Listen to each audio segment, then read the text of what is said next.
नमस्कार दोस्तों, स्वागत है आप सभी का अपने YouTube channel the knowledge plaza में। उम्मीद करता हूँ आप लोग स्वस्थ होंगे और अपनी तैयारी अच्छे से कर रहे होंगे।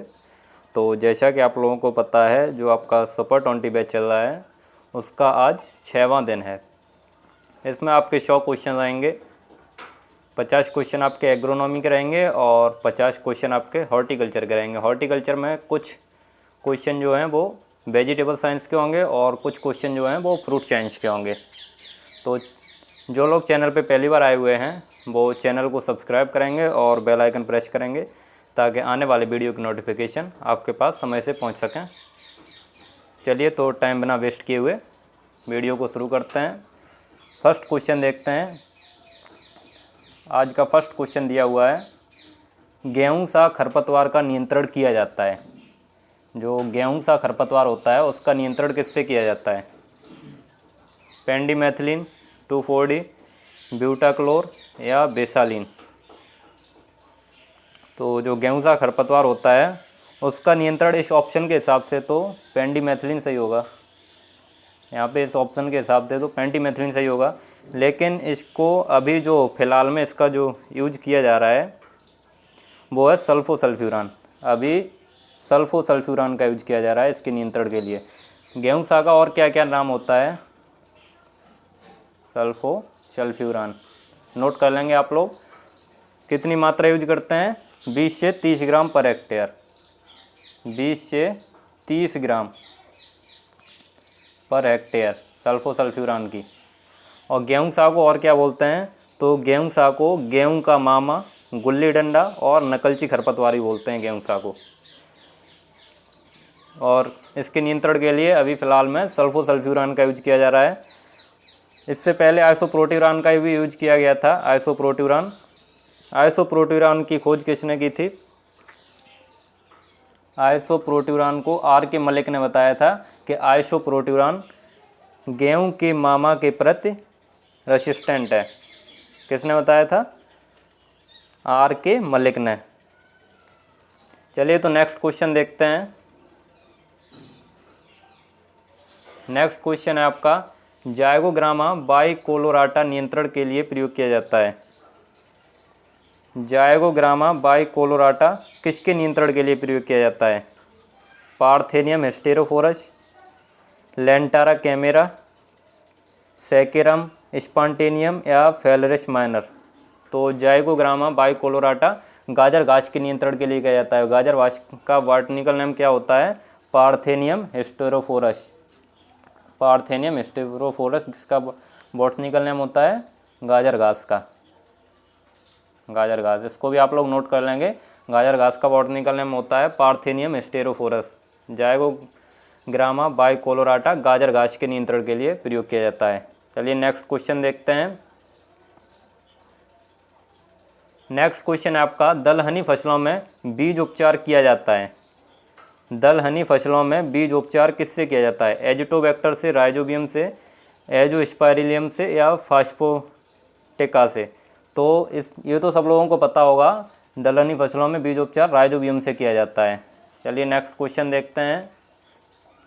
नेक्स्ट क्वेश्चन है आपका, टीजेड परीक्षण किसका पता लगाने के लिए किया जाता है? टीजेड परीक्षण किसका पता लगाने के लिए किया जाता है?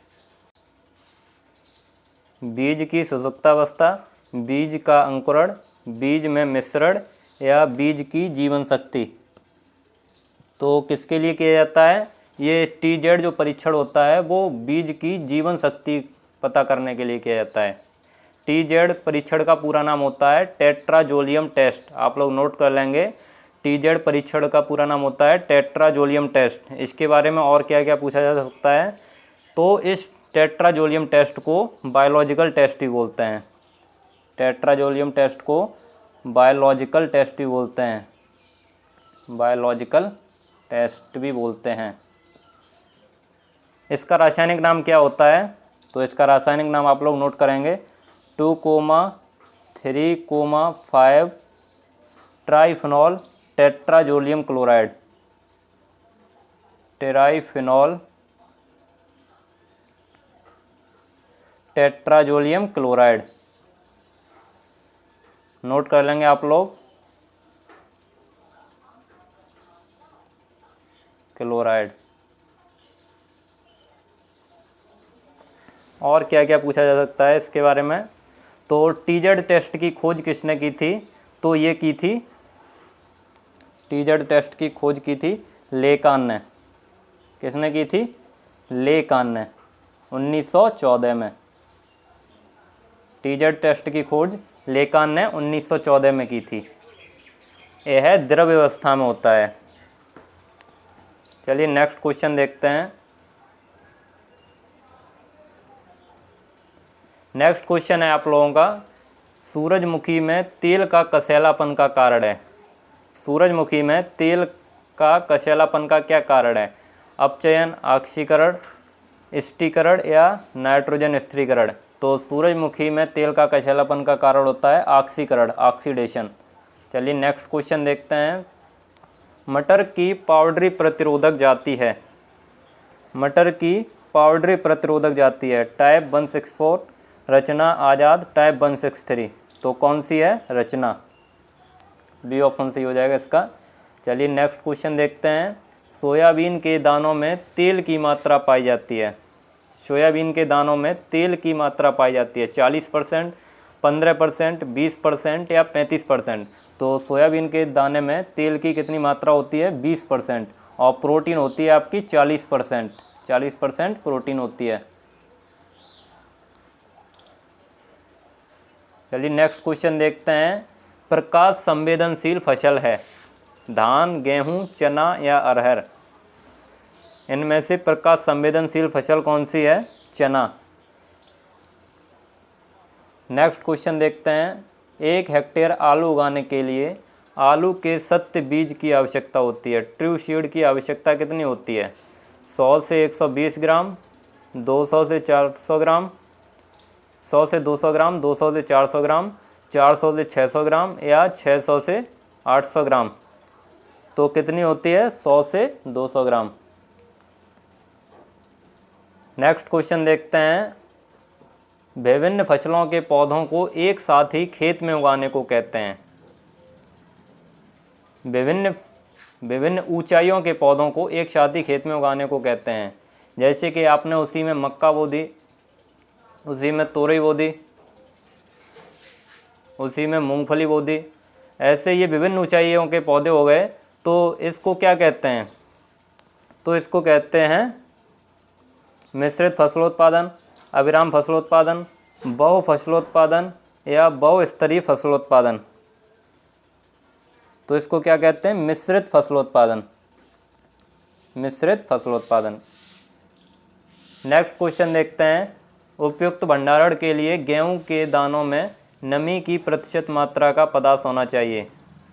भंडारण के समय गेहूं में कितने प्रतिशत तक नमी होनी चाहिए? 0 से 5%, 5 से 10%, 10 से 14% या 14 से 18%? तो जब गेहूं का भंडारण करते हैं उस समय गेहूं में 10% से अधिक नमी नहीं होनी चाहिए। तो इसका कौन सा ऑप्शन सही हो जाएगा? 5 से 10%। बी ऑप्शन सही हो जाएगा। चलिए नेक्स्ट क्वेश्चन देखते हैं। नेक्स्ट क्वेश्चन है आपका, आर्जीमोना मैक्सिकाना एक खरपतवार है। आर्जीमोना मैक्सिकाना एक खरपतवार है जो मुख्यतया उगती है खरीफ में, रबी में, जायद में या इन सभी में। तो आर्जीमोना मैक्सिकाना किसका बॉटनिकल नेम होता है? ये होता है सत्यानाशी का। सत्यानाशी। सत्यानाशी का बॉटनिकल नेम होता है आर्जीमोना मैक्सिकाना। तो सत्यानाशी किस फसल में उगती है? ये उगती है आपकी सरसों में। तो सरसों किस ऋतु की फसल है? सरसों जो है वो रबी ऋतु की फसल है। तो इसका रबी में सही हो जाएगा। चलिए नेक्स्ट क्वेश्चन देखते हैं। नेक्स्ट क्वेश्चन है आपका, ओक्टा रोग किस फसल में लगता है? गेहूं में, धान में, मटर में या सोयाबीन में? तो ओक्टा रोग किस में लगता है? मटर में। ये चना मटर जो होते हैं उसी में ओक्टा रोग लगता है। चलिए नेक्स्ट क्वेश्चन देखते हैं। अरहर वगैरह ये जो दलहनी फसलें होती हैं। नेक्स्ट क्वेश्चन है आपका, भारतवर्ष में दलहन उत्पादकता में सबसे बड़ी रुकावट है। दलहन उत्पादन में सबसे बड़ी रुकावट क्या है? कम उपज वाली प्रजातियां, कमजोर पोषण, जैविक प्रतिबल या अजैविक प्रतिबल? तो सबसे बड़ी रुकावट क्या है? कम उपज वाली प्रजातियां। जो प्रजातियां हैं वो कम उपज वाली हैं। ए ऑप्शन सही होगा। चलिए नेक्स्ट क्वेश्चन देखते हैं। नेक्स्ट क्वेश्चन है, निम्नलिखित में से कौन एक संपर्कनाशी है? संपर्क खरपतवारनाशी है। इनमें से संपर्क खरपतवारनाशी कौन सा है? वैशालीन, ब्यूटाक्लोर, ग्रेमाजोन या सिमेजीन? तो इसका सही आंसर क्या हो जाएगा? ग्रेमाजोन। ग्रेमाजोन। चलिए नेक्स्ट क्वेश्चन देखते हैं। नेक्स्ट क्वेश्चन है, सूरजमुखी है। सूरजमुखी क्या है? फोटो सेंसिटिव, थर्मोसेंसिटिव, थर्मोफोटोसेंसिटिव या थर्मोफोटो इनसेंसिटिव? तो सूरजमुखी क्या है? थर्मोफोटो इनसेंसिटिव। थर्मोफोटो इनसेंसिटिव। चलिए नेक्स्ट क्वेश्चन देखते हैं। नेक्स्ट क्वेश्चन है आपका, चपाती गेहूं में गुणसूत्रों की संख्या होती है।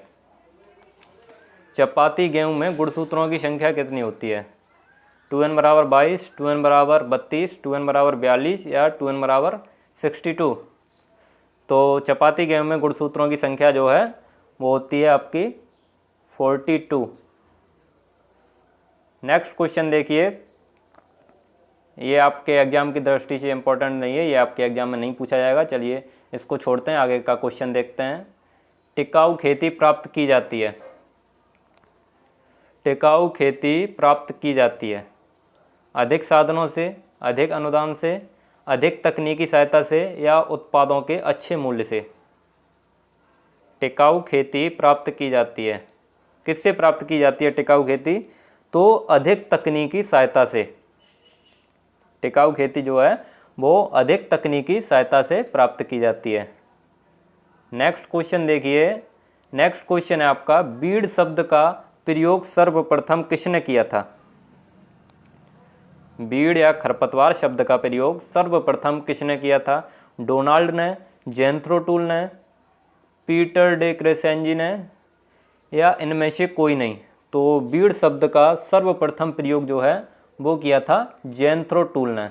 जेंथ्रो टूल ने किया था। कब किया था? 1931 में। पूछ लिया जाता है कि बीड़ शब्द का प्रथम बार प्रयोग कब किया गया और किसने किया? तो कब किया गया? 1931 में। किसने किया? जेंथ्रो टूल ने। चलिए नेक्स्ट क्वेश्चन देखते हैं। यहाँ पे सन आप लोग नोट कर लेंगे। बीड़ शब्द का प्रथम बार प्रयोग जेंथ्रो टूल ने 1931 में किया था। नेक्स्ट क्वेश्चन है आपका, सोयाबीन की फसल में खरपतवार नियंत्रण हेतु कौन सा खरपतवारनाशी प्रयोग करते हैं? सोयाबीन की फसल में खरपतवार नियंत्रण के लिए कौन सा खरपतवारनाशी प्रयोग करते हैं? लासो, 2,4-D, आइसोप्रोट्यूरान या ब्यूटाक्लोर? 2,4-D किसके लिए प्रयोग करते हैं? तो 2,4-D आपका जो है वो चौड़े पत्तों की घास के लिए प्रयोग करते हैं। चौड़ी पत्ती वाले जो खरपतवार होते हैं, चौड़ी पत्ती वाले खरपतवार, उनके लिए 2,4-D का प्रयोग करते हैं। और सोयाबीन में किसका प्रयोग करते हैं? तो सोयाबीन में लासो का प्रयोग करते हैं। चलिए नेक्स्ट क्वेश्चन देखते हैं। नेक्स्ट क्वेश्चन है आपका, खरपतवार विज्ञान का राष्ट्रीय अनुसंधान केंद्र कहाँ स्थित है? खरपतवार विज्ञान का राष्ट्रीय अनुसंधान केंद्र कहाँ स्थित है? भोपाल में, जबलपुर में, पूना में या नई दिल्ली में? तो खरपतवार विज्ञान का राष्ट्रीय अनुसंधान केंद्र कहाँ पे स्थित है? जबलपुर में। कहाँ पे है? जबलपुर में। बी ऑप्शन सही हो जाएगा इसका। चलिए नेक्स्ट क्वेश्चन देखते हैं। ये क्वेश्चन आपके एग्जाम में नहीं पूछा जाएगा, इसलिए इसको छोड़ देते हैं। अभी तक तो पूछा नहीं गया है और इस बार भी नहीं पूछा जाएगा ऐसा क्वेश्चन। नेक्स्ट क्वेश्चन है आपका, निम्नलिखित किस फसल में BOA न्यूरोटॉक्सिन पाया जाता है? तो इनमें से किस फसल में BOA न्यूरोटॉक्सिन पाया जाता है? लोबिया, कुल्थी, खेसारी या मोठ? तो किस में पाया जाता है? खेसारी में। नेक्स्ट क्वेश्चन देखिए। नेक्स्ट क्वेश्चन है आपका, निम्नलिखित में कौन सी फसल स्त्री पूर्णता या प्रोटोजिनी प्रकृति की है? इनमें से कौन सी फसल प्रोटोजिनी प्रकृति की है? ज्वार, बाजरा, मक्का या चुकंदर? तो कौन सी है? बाजरा। बी ऑप्शन सी हो जाएगा। नेक्स्ट क्वेश्चन देखिए। नेक्स्ट क्वेश्चन है आपका, धान के प्रमाणित बीज के लिए पृथककृत दूरी रखते हैं। धान के प्रमाणित बीज के लिए पृथक्करण दूरी कितनी रखते हैं? प्रमाणित बीज के लिए पृथक्करण दूरी रखते हैं 3 मीटर। कितनी रखते हैं? 3 मीटर। धान, गेहूं, मूंगफली और सोयाबीन इन सब की बराबर होती है 3 मीटर। नेक्स्ट क्वेश्चन देखिए, खड़ी फसल में कटने से पूर्व उसी खेत में दूसरी फसल के बोने को कहते हैं। खड़ी फसल में कटने से पूर्व उसी खेत में दूसरी फसल को बोने से को कहते हैं। जैसे कोई फसल खड़ी है खेत में, उसको कटने से पहले उस खेत में दूसरी फसल बो दी जाती है, तो उसको क्या कहते हैं? मिश्रित cropping, relay cropping, inter cropping या बहुफसली क्रॉपिंग। तो क्या कहते हैं उसको? Relay cropping. रिले क्रॉपिंग कहते हैं। और इंटर क्रॉपिंग किसे कहते हैं? एक ही समय में जब एक ही खेत के अंदर एक से अधिक फसल बोते हैं तो उसे इंटर क्रॉपिंग कहते हैं। और मिश्रित क्रॉपिंग किसे कहते हैं? बहुत सी फसलें इकट्ठी करके बोते हैं, बहुत से बीजों को इकट्ठा करके खेत में फैला देते हैं, तो उसे मिश्रित क्रॉपिंग कहते हैं। नेक्स्ट क्वेश्चन देखिए, नेक्स्ट क्वेश्चन है आपका, संकर धान की खेती का सर्वाधिक प्रचलन है। संकर धान की खेती का सर्वाधिक प्रचलन कहाँ पे है? जापान में, कोरिया में, चीन में या भारत में? तो संकर धान की खेती का सर्वाधिक प्रचलन कहाँ पे है? चीन में। चीन में। अभी आप लोगों से हम अटेंडेंस भी मांगेंगे बीच में, तब जो लोग अटेंडेंस दे देगा उसको PDF प्रोवाइड हो जाएगी। जब हम आपसे अटेंडेंस मांगेंगे तब आप लोगों को अटेंडेंस में अपना नाम लिख के भेजना होगा, उन लोगों को PDF प्रोवाइड हो जाएगी। चलिए नेक्स्ट क्वेश्चन देखते हैं। ये जो सारे क्वेश्चन कराए जा रहे हैं वो सारे क्वेश्चन आपके एग्जाम में पूछे जा सकते हैं, उसी हिसाब से कराए जा रहे हैं। ये सारे क्वेश्चन आपके लिए इम्पोर्टेंट हैं, इसलिए सारे क्वेश्चन को अच्छे से तैयार कर लीजिए। कुछ क्वेश्चन तो आप लोगों को पहले ही तैयार होंगे और कुछ क्वेश्चन वीडियो देखते ही तुरंत आपको तैयार हो जाएंगे, वीडियो देखने के तुरंत बाद ही। और एक बार आप PDF और पढ़ लेंगे तो और अच्छी तरह से तैयार हो जाएंगे।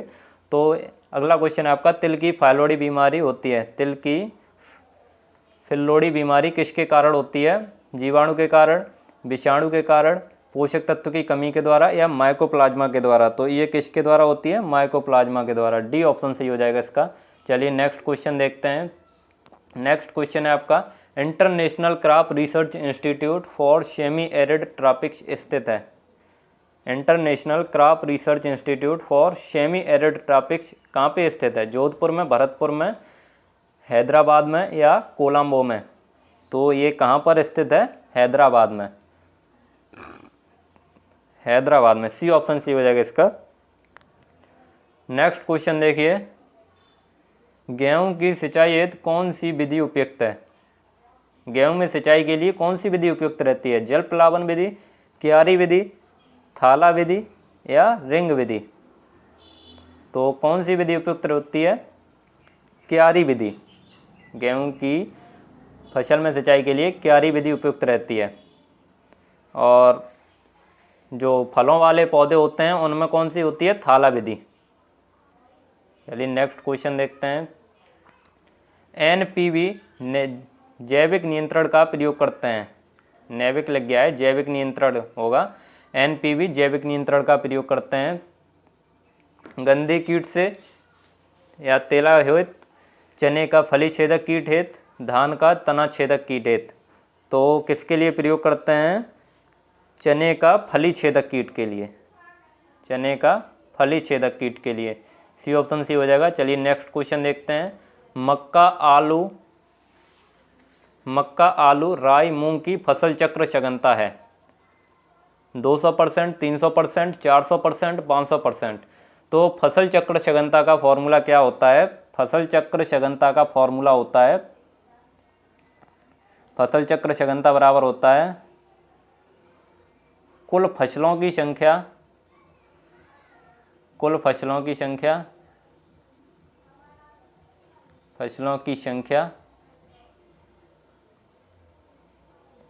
अपॉन फसलों द्वारा लिया गया समय।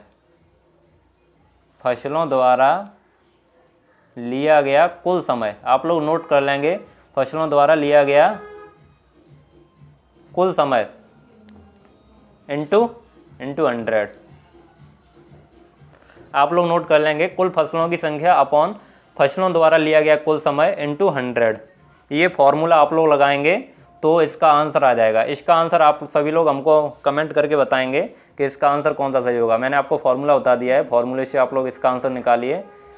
फसल चक्र सघनता बराबर होता है कुछ फसलों की संख्या अपॉन फसलों द्वारा लिया गया समय। लिया गया समय वर्ष में होता है, कितना वर्ष ये फसलें समय लेती हैं, इंटू और 100 कर देना है उसके इंटू। चलिए नेक्स्ट क्वेश्चन देखते हैं। हरित क्रांति शब्द दिया था, हरित क्रांति शब्द किसने दिया? बीपी पाल ने, एमएस स्वामीनाथन ने, डॉक्टर विलियम गार्ड ने या रफ़ी अहमद किदवई ने? तो हरित क्रांति जो शब्द है वो एमएस स्वामीनाथन ने दिया था। चलिए नेक्स्ट क्वेश्चन देखते हैं। नेक्स्ट क्वेश्चन है आपका, सूरजमुखी का तेल अच्छी गुणवत्ता का तेल है क्योंकि इसमें क्या पाया जाता है? सूरजमुखी का तेल अच्छी गुणवत्ता का तेल है क्योंकि इसमें संतृप्त बशी अम्ल की मात्रा कम मात्रा पाई जाती है, असंतृप्त बशी अम्ल की कम मात्रा, संतृप्त बशी अम्ल की अधिक मात्रा, असंतृप्त बशी अम्ल की अधिक मात्रा। तो क्यों इसमें इसका तेल अच्छी गुणवत्ता का तेल क्यों माना जाता है? क्योंकि इसमें असंतृप्त बशी अम्ल की अधिक मात्रा पाई जाती है,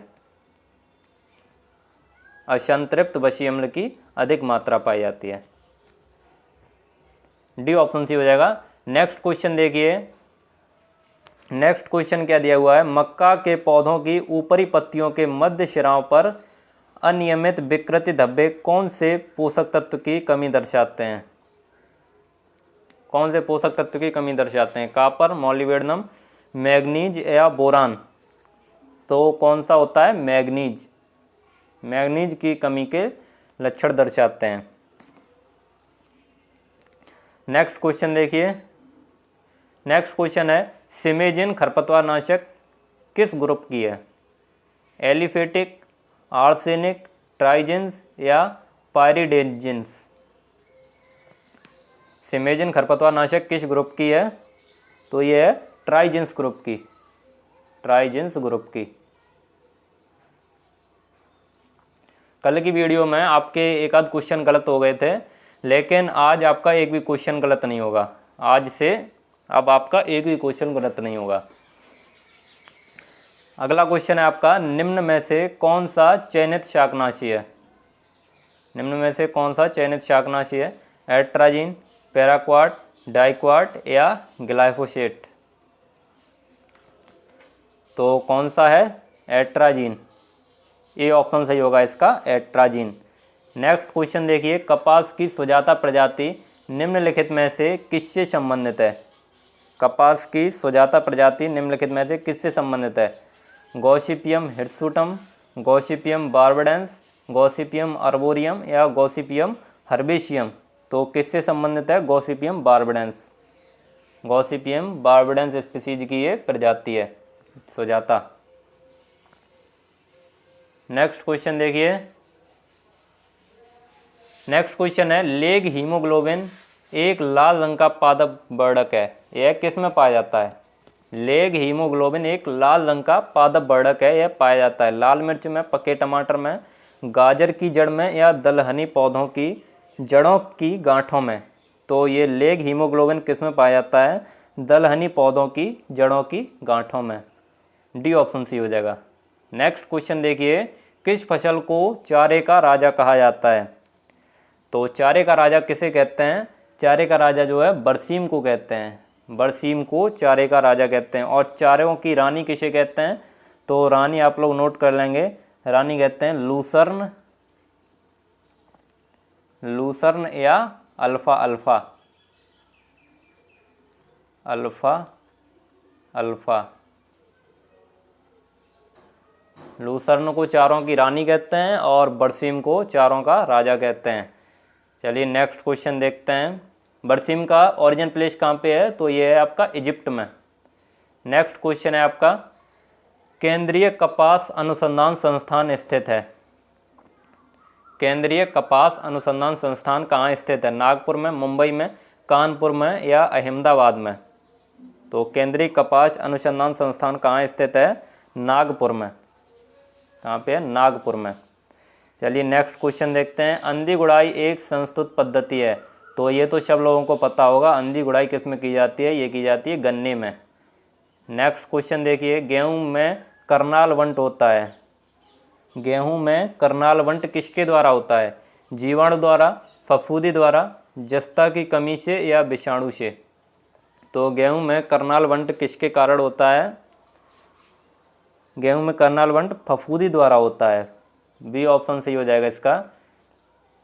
ये वीडियो आपका 1 घंटे के लगभग का रहेगा। 1 घंटे के लगभग पूरे क्वेश्चन आपके करा दिए जाएंगे। नेक्स्ट क्वेश्चन आपका, सीधी बढ़ने वाली मूंगफली का वैज्ञानिक नाम है। सीधी बढ़ने वाली मूंगफली का वैज्ञानिक नाम क्या होता है? अराकिस हाइपोजिया उपजाति फेस्टिजिएटा, अराकिस हाइपोजिया उपजाति प्रोकुम्बेंस, अराकिस हाइपोजिया उपजाति ओलिफेरा, अराकिस हाइपोजिया उपजाति जेजेंटिया। तो कौन सी होती है? अराकिस हाइपोजिया उपजाति फेस्टिजिएटा। ये ऑप्शन सही होगा इसका। नेक्स्ट क्वेश्चन है, उड़द का उद्भव स्थल है। उड़द का उद्भव स्थल कहाँ पे है? म्यांमार, भारत, बांग्लादेश या श्रीलंका? तो उड़द का उद्भव स्थल कहाँ पे है या ओरिजिन प्लेस? तो ये आपका भारत में। बी ऑप्शन सही हो जाएगा। नेक्स्ट क्वेश्चन देखिए। नेक्स्ट क्वेश्चन है आपका, गन्ने में सुक्रोज की मात्रा होती है। गन्ने में सुक्रोज की कितनी मात्रा होती है? 6 से 8%, 8 से 10%, 10 से 12% या 12 से 14%? तो गेहूं में सुक्रोज की कितनी मात्रा होती है? ये होती है आपकी 12 से 14%। डी ऑप्शन सही हो जाएगा इसका, 12 से 14%। नेक्स्ट क्वेश्चन है आपका, नेक्स्ट क्वेश्चन है, गेहूं में हरित क्रांति का आधारी श्रेय क्या है? गेहूं में हरित क्रांति का आधारी श्रेय क्या है? अधिक उपज देने वाली प्रजातियों का अधिक प्रयोग, एनपीके उर्वरकों का अधिक प्रयोग, पौधे सुरक्षा रसायनों का अधिक प्रयोग या सिंचाई की अधिक उपलब्धता? तो गेहूं में हरित क्रांति का आधारी श्रेय क्या है? अधिक उपज देने वाली प्रजातियों का अधिक प्रयोग, अधिक उपज देने वाली प्रजातियों का अधिक प्रयोग। ये ऑप्शन सही हो जाएगा इसका। नेक्स्ट क्वेश्चन देखिए, उत्पादकता बढ़ाना ही तो इसका वो है, तो जब अधिक उपज देने वाली प्रजातियां होंगी तभी तो उत्पादकता बढ़ेगी। तो इसका आधारी श्रेय क्या है? अधिक उपज देने वाली प्रजातियों का अधिक प्रयोग। नेक्स्ट क्वेश्चन है आपका, गन्ने का बौनी पेड़ी रोग जनित है। बौना पेड़ी रोग, गन्ने का बौना पेड़ी रोग जनित है वायरस द्वारा, कवक द्वारा, माइकोप्लाज्मा द्वारा या जीवाणु द्वारा? तो गन्ने का बौना पेड़ी रोग किससे होता है? ये होता है वायरस द्वारा, वायरस द्वारा। नेक्स्ट क्वेश्चन देखिए, एग्रोनॉमी का ये लास्ट क्वेश्चन है, उसके बाद हॉर्टिकल्चर के क्वेश्चन शुरू करेंगे। एग्रोनॉमी का ये लास्ट क्वेश्चन है, संकुल जातियों मक्का में, मक्का की में बीज दर, मक्का की संकुल जातियों में बीज दर रखी जाती है। मक्का की संकुल जातियों में बीज दर कितनी रखते हैं? 20 से 25 किलोग्राम पर हेक्टेयर, 15 से 20 किलोग्राम पर हेक्टेयर, 40 से 45 किलोग्राम पर हेक्टेयर या 10 से 15 किलोग्राम पर हेक्टेयर? तो कितनी रखते हैं? 15 से 20 kilogram per hectare. B option C हो जाएगा इसका, 15 से 20 किलोग्राम पर हेक्टेयर। आपके एग्रोनॉमी के क्वेश्चन यहाँ पे ख़त्म होते हैं। अब शुरू होते हैं हॉर्टिकल्चर के क्वेश्चन। हॉर्टिकल्चर में भी वेजिटेबल साइंस के क्वेश्चन, वेजिटेबल साइंस के क्वेश्चन शुरू होते हैं। चलिए तो शुरू करते हैं।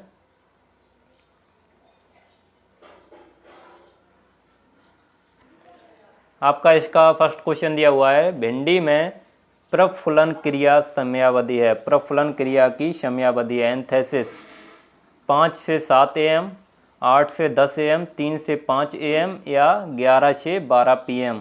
तो एंथेसिस क्रिया क्या होती है? Flowering period. एंथेसिस क्रिया को बोलते हैं फ्लावरिंग पीरियड। प्रफुलन क्रिया, flowering period.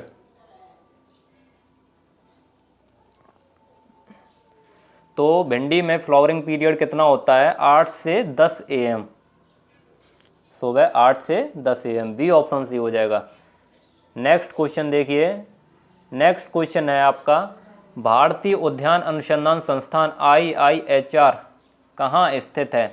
Indian institute of horticulture research Patna में, हैसरगट्टा बेंगलोर में, लखनऊ में या कोलकाता में? तो ये IIHR कहाँ पे स्थित है? बेंगलोर में, बी ऑप्शन सी हो जाएगा।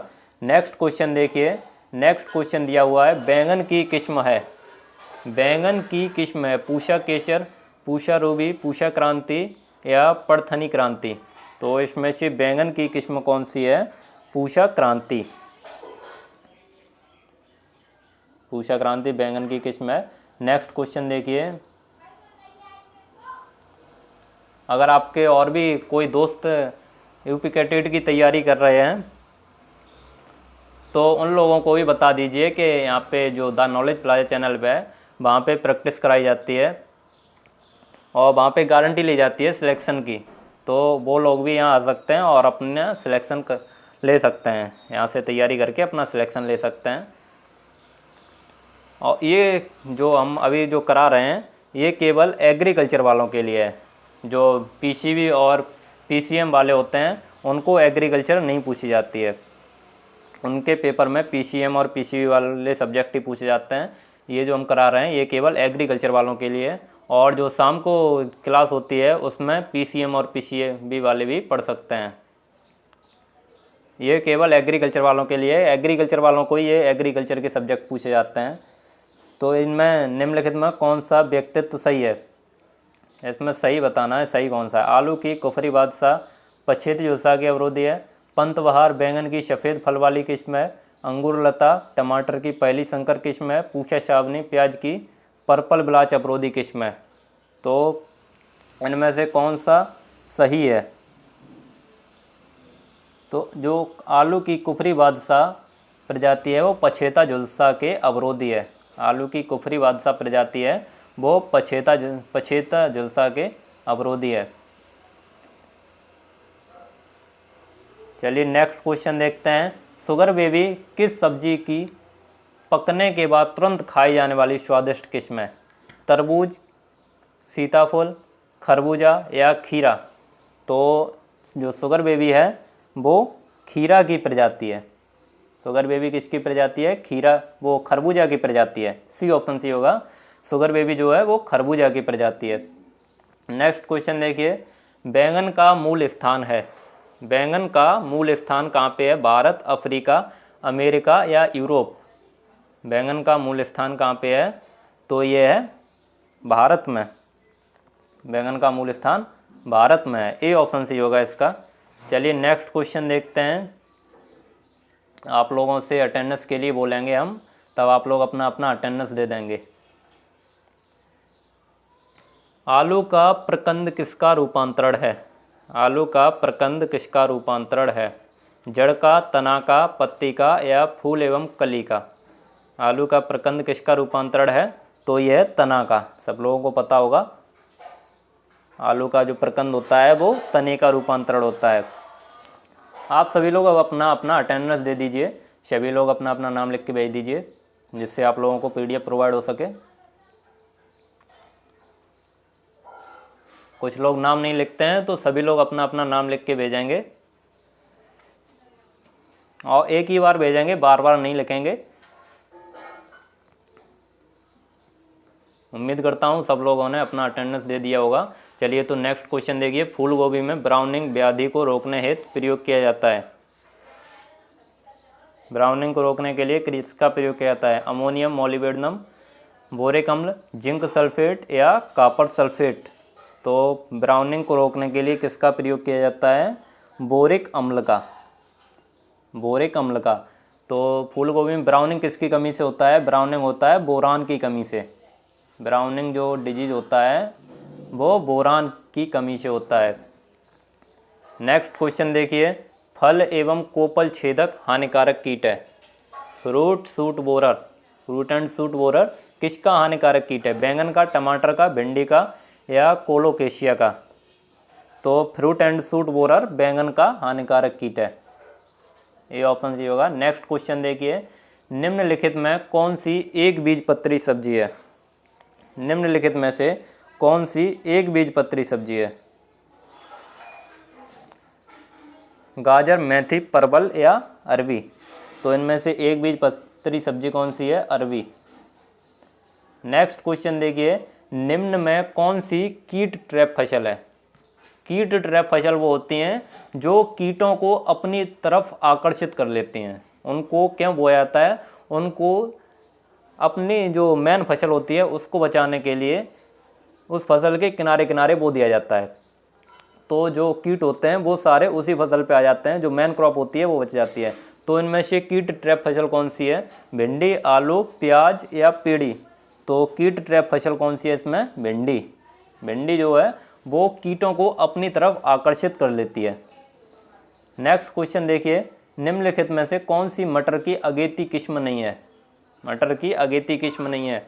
आर्केल, साल्विया, अर्ली जाइंट या बोनविले? तो कौन सी है? बोनविले। डी ऑप्शन सही होगा। नेक्स्ट क्वेश्चन देखिए, कौन सी सब्जी फसल लीलिएसी कुल से संबंधित है? तो लीलिएसी कुल से संबंधित कौन सी है? जो प्याज है वो भी आपका लीलिएसी है, प्याज भी आपका लीलिएसी है, गार्लिक की भी आपका लीलिएसी है। और जो लीक है, लीक आपका एमरिल्डेसी है, लीक जो है वो एमरिल्डेसी है। और एस्पेरेगस जो है उसकी फैमिली कौन सी है? एस्पेरेजेसी। एस्पेरेगस की फैमिली है एस्पेरेजेसी। तो इसमें लीलिएसी कुल से संबंधित कौन कौन सी हैं? प्याज और गार्लिक। प्याज और गार्लिक जो हैं, गार्लिक को लहसुन बोलते हैं, ये दोनों लीलिएसी फैमिली की सब्जी हैं। और लीक का कौन सा है? लीक का एमरिल्डेसी है, एस्पेरेगस का एस्पेरेजेसी। चलिए नेक्स्ट क्वेश्चन देखते हैं।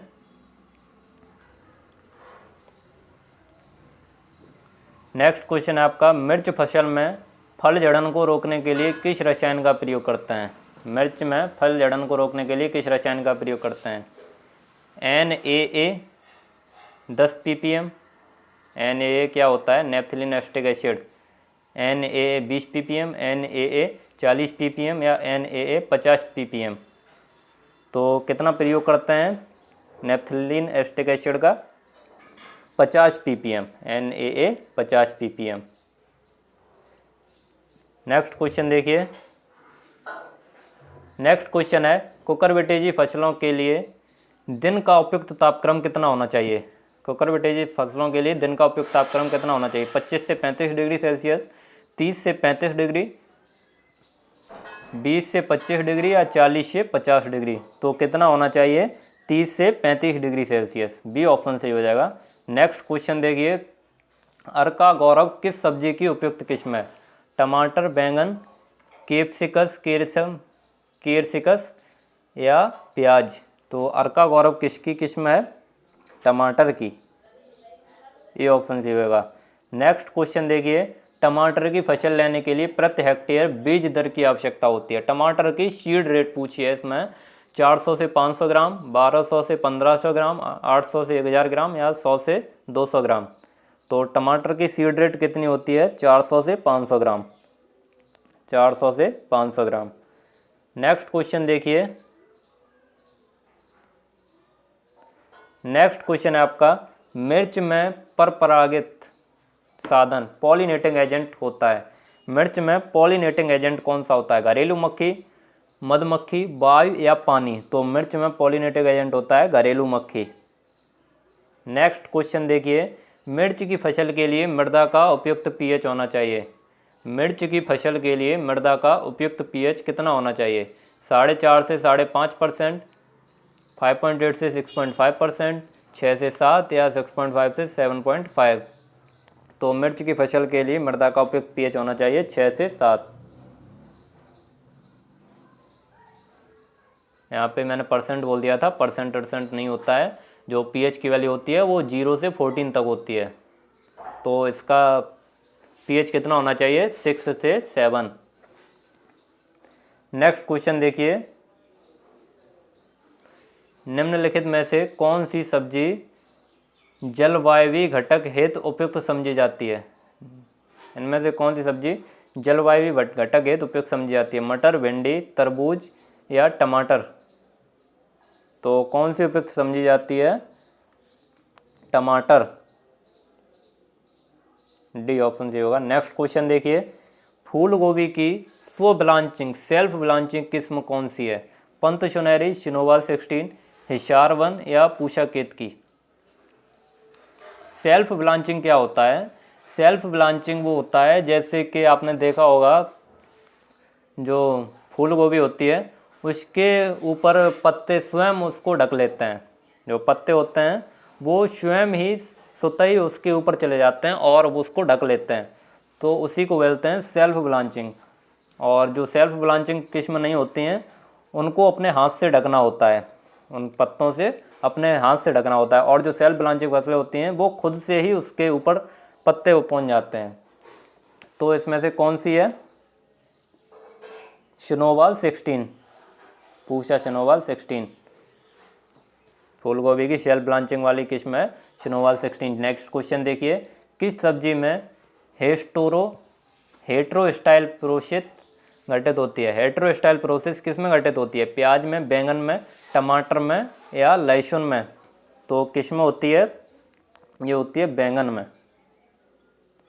नेक्स्ट क्वेश्चन देखिए, टमाटर है एक निष्प्रभावी दिन वाला सब्जी, लंबे दिन वाली सब्जी, छोटे दिन वाली सब्जी या उपरोक्त में से कोई नहीं? तो टमाटर क्या है? टमाटर निष्प्रभावी दिन वाली सब्जी है।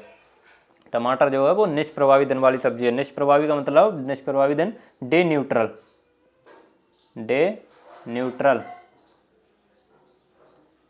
मैंने आपको एक बार बताया भी था कि डे न्यूट्रल वो होता है जिस पर धूप का कोई असर नहीं पड़ता है, चाहे उसे कितने भी घंटे धूप दी जाए उससे उसको कोई फर्क नहीं पड़ेगा। तो टमाटर कैसी है? डे न्यूट्रल है, निष्प्रभावी दिन वाली सब्जी। और कौन कौन सी हैं इसके एग्जाम्पल और भी लिख लीजिए, और भी इसके एग्जाम्पल हैं। कौन कौन से हैं? खीरा है, कपास है, सूरजमुखी है,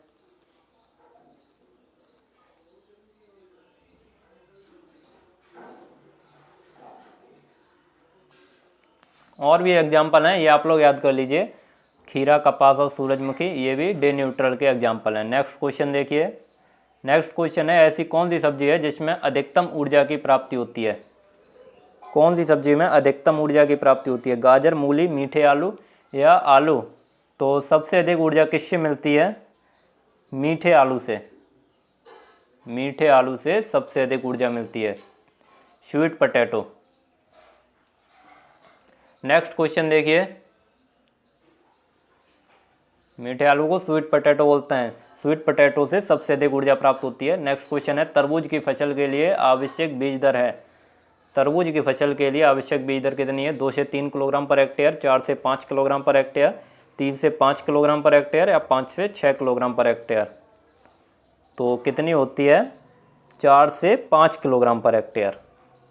बी ऑप्शन सही होगा। नेक्स्ट क्वेश्चन देखिए, मटर की निर्जलीकरण के लिए उपयुक्त किस्म कौन सी है? मटर की निर्जलीकरण के लिए, डिहाइड्रेशन के लिए उपयुक्त किस्म कौन सी है? पंजाब 87, पंजाब 78, बॉर्नविले या आर्केल? तो कौन सी है? पंजाब 87। नेक्स्ट क्वेश्चन देखिए, फूल गोभी के लिए मृदा का उपयुक्त पीएच मान होना चाहिए? फूल गोभी के लिए मृदा का उपयुक्त पीएच मान होना चाहिए 5.5 से 6.5, 6.5 से 7.5, 7.5 से 8.5 या 6 से 7? तो कितना होना चाहिए? 6 से 7। डी ऑप्शन सही होगा। लास्ट क्वेश्चन है ये फ्रूट साइंस का, उसके बाद आपके नहीं, ये वेजिटेबल साइंस का लास्ट क्वेश्चन है। यहीं पे आप लास्ट क्वेश्चन देखिए, बैंगन की गोल फल वाली किस्म कौन सी है? बैंगन की गोल फल वाली किस्म कौन सी है? पंत सम्राट, पंत ऋतुराज, पूषा पर्पल क्लस्टर या उपरोक्त में से कोई नहीं? तो कौन सी किस्म में गोल फल आते हैं? तो वो आते हैं पंत ऋतुराज में। किस में आते हैं? पंत ऋतुराज में। तो आपके जो फ्रूट साइंस के क्वेश्चन थे, जो इतने इम्पोर्टेंट क्वेश्चन थे, वो सारे क्वेश्चन यहाँ पे ख़त्म होते हैं।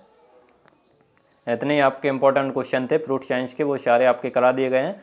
अब देखते हैं, नहीं सॉरी, फ्रूट साइंस नहीं, वेजिटेबल साइंस के, वेजिटेबल साइंस के जितने इंपॉर्टेंट क्वेश्चन थे वो सब आपको करा दिए गए हैं। अब देखते हैं हम फ्रूट साइंस के क्वेश्चन।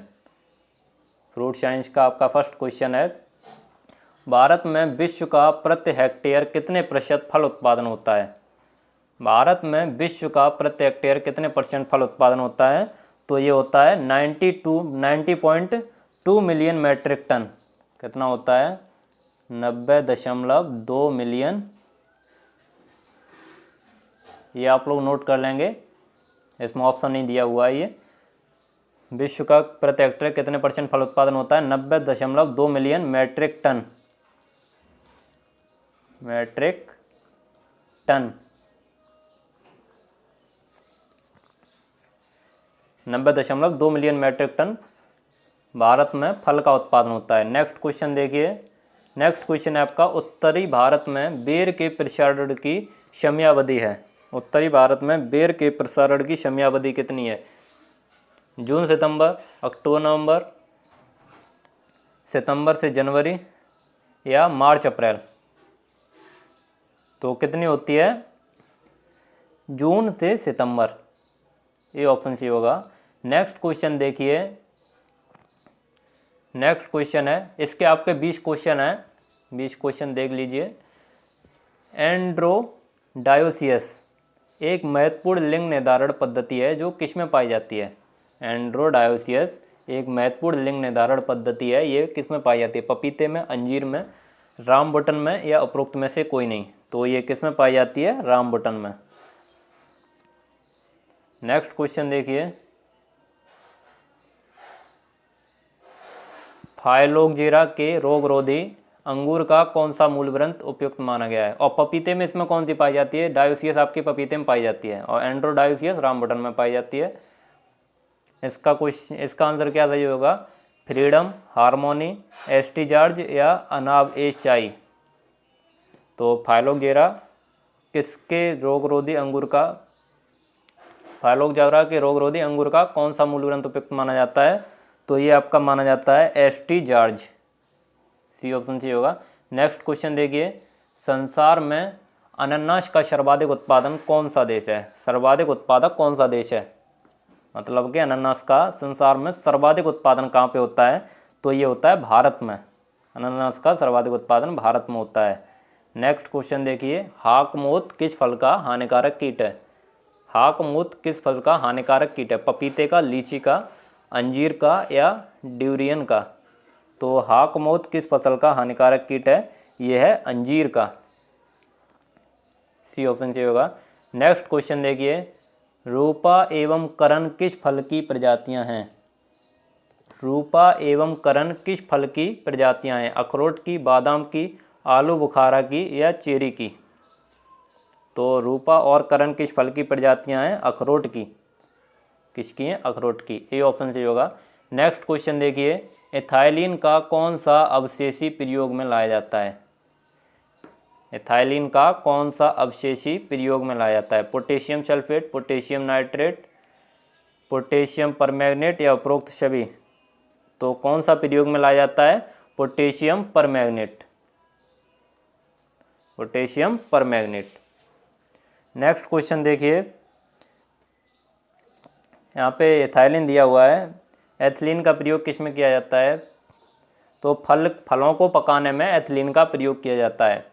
नेक्स्ट क्वेश्चन देखिए, रामबुटान किस कुल का फल वृक्ष है? रामबुटान किस कुल का फल वृक्ष है? इसकी फैमिली कौन सी है? सेपोटेसी, सेपिडसी, एपोसाइनेसी या एनाकार्डियेसी? तो इसकी फैमिली कौन सी होती है? सेपिडसी, बी ऑप्शन सही होगा। नेक्स्ट क्वेश्चन देखिए, फलों को कृत्रिम रूप से पकाने में कौन सा हार्मोन प्रयोग किया जाता है? तो फलों को कृत्रिम रूप से पकाने में जो है एथिलीन हार्मोन का प्रयोग किया जाता है। फलों को कृत्रिम रूप से पकाने में एथिलीन हार्मोन का प्रयोग किया जाता है, नोट कर लेंगे आप लोग, एथिलीन हार्मोन का प्रयोग किया जाता है। और इस ऑप्शन के हिसाब से कौन सा सही होगा? इस ऑप्शन के हिसाब से आपका potassium permanganate, potassium disulphate, calcium carbon dioxide या कैल्शियम ऑक्साइड। तो इसके हिसाब से आपका पोटेशियम परमैंगनेट चाहिए होगा, ए ऑप्शन। क्योंकि आपको एक क्वेश्चन मैंने ऊपर भी कराया था, ऊपर यहाँ पे कराया था, इथाइलिन का अवशेषी प्रयोग में कौन सा लाया जाता है, तो पोटेशियम परमैंगनेट लाया जाता है। चलिए नेक्स्ट क्वेश्चन देखते हैं। उम्मीद करता हूँ आप लोग समझ गए होंगे कि फलों को पकाने में कौन सा हार्मोन प्रयोग किया जाता है। फलों को पकाने में एथिलीन हार्मोन का प्रयोग किया जाता है, और इसके हिसाब से आपका पोटेशियम परमैंगनेट चाहिए होगा, क्योंकि इसमें आपको एथिलीन तो कहीं दिया नहीं है। नेक्स्ट क्वेश्चन देखिए। नेक्स्ट क्वेश्चन है आपका, कैल्शियम कार्बाइड रसायन निम्न में से कौन सी गैस निकालता है। कैल्शियम कार्बाइड रसायन निम्न में से कौन सी गैस निकालता है। तो कैल्शियम कार्बाइड रसायन कौन सी गैस निकालता है, एसिटिलीन। एक मिनट, कैल्शियम कार्बाइड रसायन कौन सी गैस निकालता है, यहाँ पे एसिटाइलिन लिखा है, यहाँ पे आप कर लेंगे एसिटिलीन, एसिटिलीन। कैल्शियम कार्बाइड रसायन कौन सी गैस निकालता है, तो वो निकालता है एसिटिलीन। नेक्स्ट क्वेश्चन देखिए। नींबू जाति के फलों में सिट्रस कैंकर का कारण है। जो नींबू जाति के फलों में सिट्रस कैंकर रोग होता है वो किसके कारण होता है, माइकोप्लाज्मा, जीवाणु, कवक या नेमेटोड। तो ये किसके द्वारा होता है, ये होता है जीवाणु द्वारा। किसके द्वारा होता है, जीवाणु द्वारा। नेक्स्ट क्वेश्चन देखिए। नेक्स्ट क्वेश्चन है, बंजी टॉप किस फल की भयंकर बीमारी है। ये ऊपर वाला जो सिट्रस कैंकर में, नींबू जात में सिट्रस कैंकर रोग होता है वो कौन से जीवाणु द्वारा होता है, तो इसको आप लोग नोट कर लेंगे, ज़ैंथोमोनास एक्सोनोपोडास, ज़ैंथोमोनास एक्सोनोपोडास। इसको आप लोग नोट कर लीजिए, ज़ैंथोमोनास एक्सोनोपोडास। ये बैक्टीरिया होता है, इसके द्वारा सिट्रस कैंकर रोग होता है। नेक्स्ट क्वेश्चन है आपका, बंची टॉप किस फल की भयंकर बीमारी है, अंगूर, आम, केला या अमरूद। तो ये बंची टॉप केला में होता है, कहते नहीं है बंची टॉप ऑफ बनाना, ऐसे ही आप लोग याद कर लीजिए, बंची टॉप जो है वो केला में होता है, आप लोगों को पता भी होगा। नेक्स्ट क्वेश्चन देखिए। अर्का चित्रा किस फल वृक्ष की उन्नत किस्म है। अर्का चित्रा किस फल वृक्ष की उन्नत किस्म है, अनानास, सेब, अंगूर या कटहल। तो अर्का चित्रा किसकी उन्नत किस्म है, ये आपकी अनानास की। नेक्स्ट क्वेश्चन देखिए। निम्नलिखित में से कौन सा रसायन मैकेनिकल में बहुत ही उपयुक्त माना जाता है, जिब्रेलिन, साइकोसिल, इसको शॉर्ट में सीसीसी बोल देते हैं, एबीए एब्सिसिक एसिड और इथाइलिन। तो कौन सा उपयुक्त माना जाता है, तो वो है आपका ABA abscisic acid. Next question है आपका, निम्नलिखित में कौन सा हार्मोन झाड़ी की लंबाई एवं थिनिंग करने में प्रयोग किया जाता है। इनमें से कौन सा हार्मोन झाड़ी की लंबाई एवं थिनिंग करने के लिए प्रयोग किया जाता है, GA3, साइकोसिल, इथोपान या नेप्थलीन। तो कौन सा प्रयोग किया जाता है, ये किया जाता है आपका GA3, जिब्रेलिक एसिड। GA3 को क्या बोलते हैं, जिब्रेलिक एसिड। नेक्स्ट क्वेश्चन देखिए। ब्रोमोलिन एल्कलाइड किस फल में पाया जाता है। ब्रोमोलिन एक एल्कलाइड होता है, ये किस फल में पाया जाता है, बेर में, शरीफा में, अनानास में, सपोटा या चीकू में।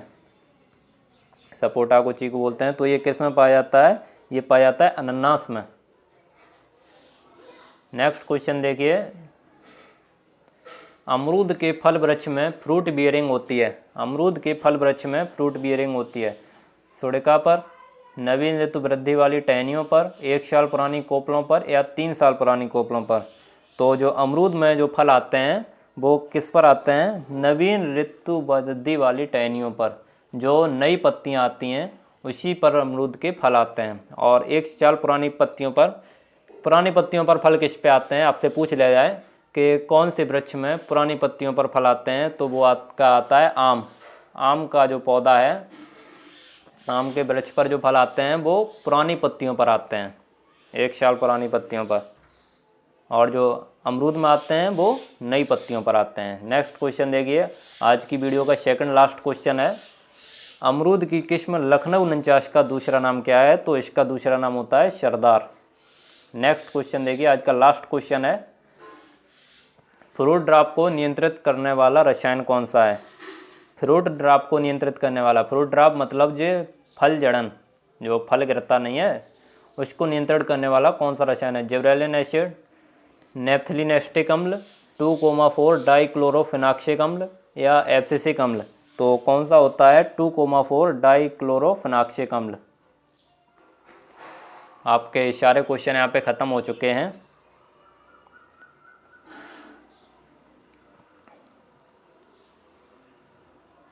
आपको इसके बारे में तो जानकारी है ही, जो सुपर 20 बैच चल रहा है ये आपका कब से शुरू हुआ है, तो ये आपका 1 जुलाई से शुरू हुआ है।